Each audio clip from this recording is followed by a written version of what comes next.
Al-Arraqui y que viene, esto que usted está a punto de ver, lo dice Al-Arraqui y todo el mundo podrá decir, pues está diciendo Al-Arraqui a Typical TV, pero es lo que se publicó también, esta misma idea, esta misma narrativa, se publicó en diversas columnas después del asesinato de Carlos y al final lo que están diciendo es quien mató a Carlos Manzo fue Andrés Manuel y Claudia Sheinbaum. Es la acusación que hace un tipo como Al-Arraqui, pero que se repite en supuestas columnas serias en periódicos de circulación nacional. Vamos a ver el video.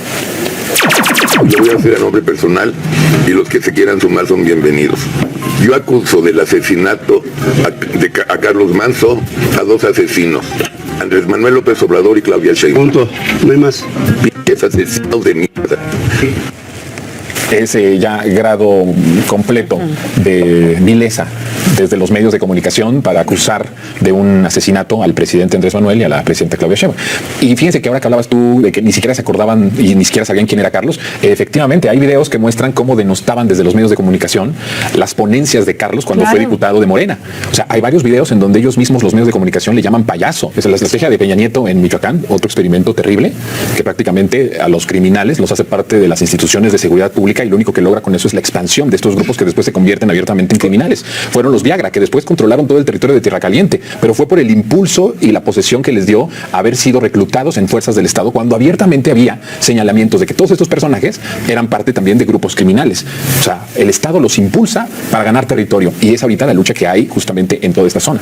Y creo que vale recordar la cantidad de personas muertas durante la guerra de Felipe Calderón para enfatizar que incluso en esa defensa que él tuvo de la muerte como política pública, falló su estrategia. Por eso cuando vienen con esta idea de que la pacificación no sirve para nada porque hay que combatir con toda la fuerza, lo que habría que cuestionar es lo que hemos dicho, que toda la práctica que ellos tuvieron de seguridad hoy es parte de eso que vivimos. O sea, no solo no sirvió, sino que alimentó esa estructura violenta con cientos de personas que quedaron en el camino y que hoy siguen siendo víctimas. Y efectivamente creo que pues uno de los retos de la Cuarta Transformación es cambiar esa dinámica que, por como vemos, siguen alimentando el odio, el miedo, la guerra, la violencia como alimento de los más media para tratar de legitimar la 4T con otro tipo de políticas. A mí me parece esa apuesta que tú también hablabas a la desmemoria o al olvido, terrible, que Calderón usurpa la presidencia el 1 de diciembre de 2006. El 10 de diciembre va a Michoacán y lanza su guerra. Y lo que me parece paradójico, pero muy importante que debemos de puntualizar y subrayar es qué estrategia de seguridad puede ser legítima cuando su secretario de Seguridad Pública era un narcotraficante. Sí. O sea, empezando de raíz desde ahí. Pero no se queda solo en eso, sino que a los grupos a los que les dice voy a hacerte la guerra frontal, en donde todo se vale, porque en una guerra todo se vale, no hay respeto a derechos humanos, no hay respeto a la dignidad humana, absolutamente todo se vale. Cuando les declara frontalmente la guerra, con el grado de violencia con el que pone y en que empieza a ejecutarlo, a la par los permite que las armas estadounidenses lleguen a estos grupos de criminales. Los equipan. O sea, les da exactamente el poder de fuego. Les hace la guerra por un lado, pero después les da las armas.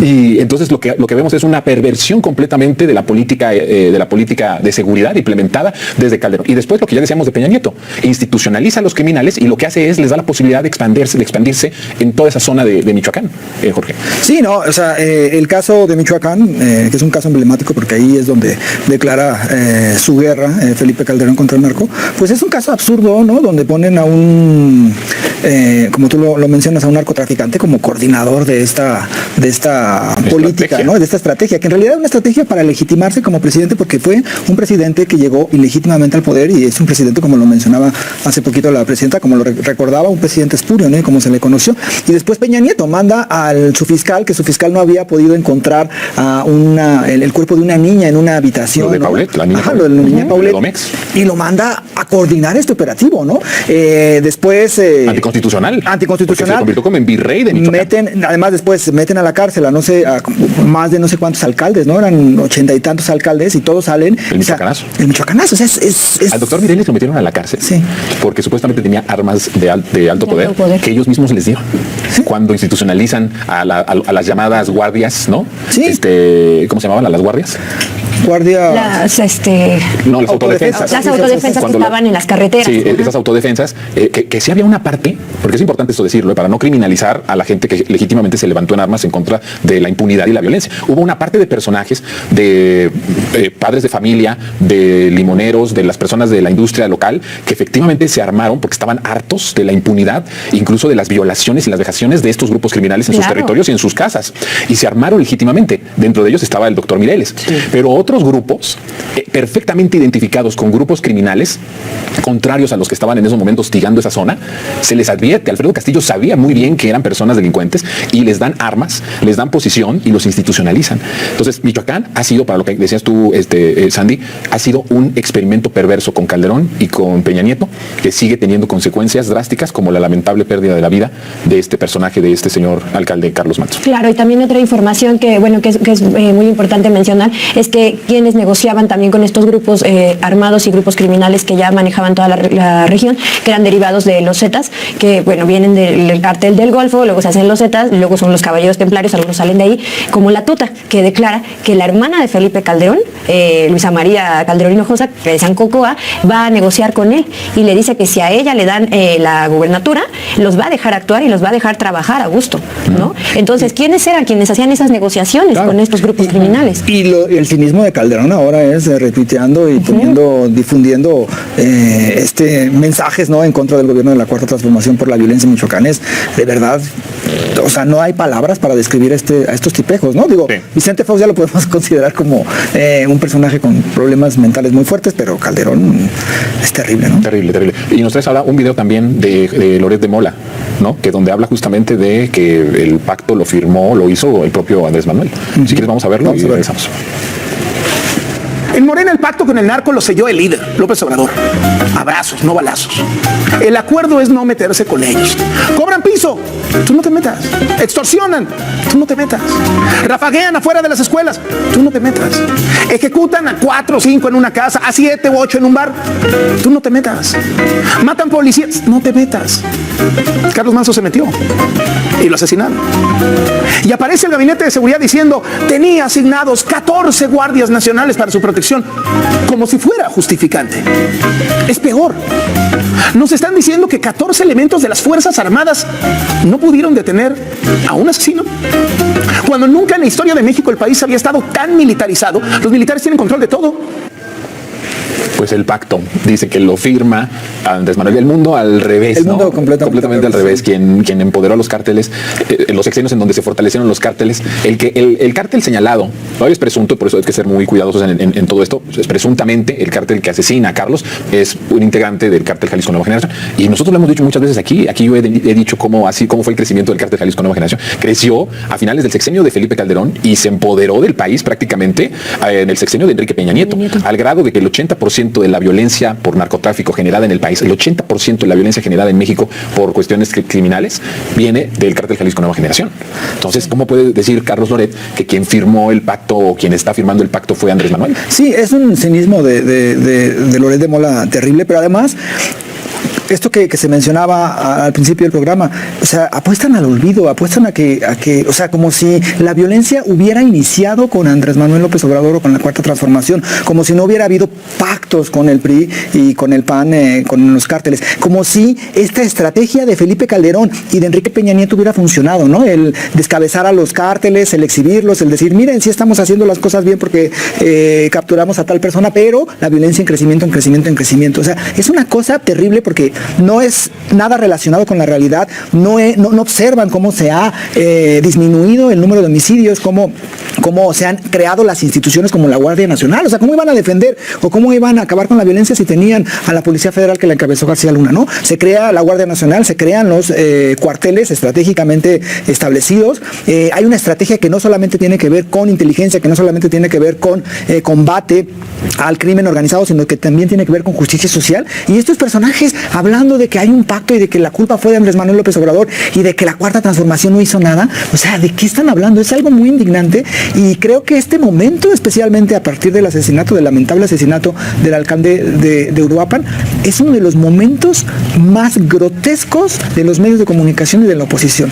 Incluso, o sea, sí, porque hay momentos muy grotescos, la pandemia, pero yo creo que es uno de los momentos de más los 7 años, grotescos. tú hablas de los 7 años. De los 7 años de la transformación, donde se han dedicado a engañar, donde han dedicado a establecer estos discursos tan ruines, tan faltos de relación con la realidad y tan mentirosos. Y además cómplices, porque ellos son cómplices. Bueno, el Loret de Mola trabajó para García Luna.